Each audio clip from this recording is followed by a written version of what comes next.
சத்தீஸ்கரில் குழந்தை வரம் வேண்டி கோழி குஞ்சை உயிருடன் விழுங்கியவர் உயிரிழந்துள்ளார். அவர் விழுங்கிய கோழி குஞ்சு மருத்துவரின் உதவியால் தப்பி உயிர் பிழைத்தது. சத்தீஸ்கர் மாநிலம் சின்காலோ என்ற ஊரை சேர்ந்தவர் ஆனந்த் யாதவ். 35 வயதான இவருக்கு திருமணமாகி குழந்தைகள் இல்லை. மந்திர தந்திரங்களில் அதீத நம்பிக்கை கொண்டவர். தந்தையாக வேண்டும் என்பதற்காக அவ்வப்போது ஏதேனும் பரிகாரங்களை செய்து வந்துள்ளார். இந்நிலையில் சம்பவத்தன்று குளித்துவிட்டு வீடு திரும்பிக் கொண்டிருந்த ஆனந்த் யாதவ் திடீரென மயங்கி விழுந்து விட்டதாக உறவினர்கள் மருத்துவமனைக்கு அழைத்து வந்தனர். அவரை பரிசோதித்த மருத்துவர்கள் மூச்சு திணறல் காரணமாக இறந்து விட்டதாக தெரிவித்தனர். இதையடுத்து சடலம் உடற்கூறாய்வுக்கு அனுப்பப்பட்டது. சடலத்தை உடற்கூறாய்வு செய்தபோது ஆனந்த் யாதவ் மரணத்தில் திடுக்கிடும் திருப்பம் நிகழ்ந்தது.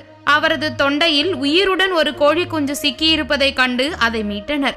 அதன் ஒரு பகுதியாக உயிருடன் உள்ள கோழி குஞ்சை விழுங்கினால் குழந்தை பாக்கியம் கிடைக்கும் என்று உள்ளூரில் உள்ள ஜோசியர் ஒருவர் கூறியதை நம்பி அவர் கோழி குஞ்சு ஒன்றை உயிருடன் விழுங்கியுள்ளார். அப்போது மூச்சு திணறல் ஏற்பட்டு உயிரிழந்துள்ளார். உடற்கூறாய்வு செய்த மருத்துவர் கூறிய போது, என் வாழ்நாள் பணி அனுபவத்தில் இது போன்றதொரு சம்பவத்தை நான் கண்டதே இல்லை.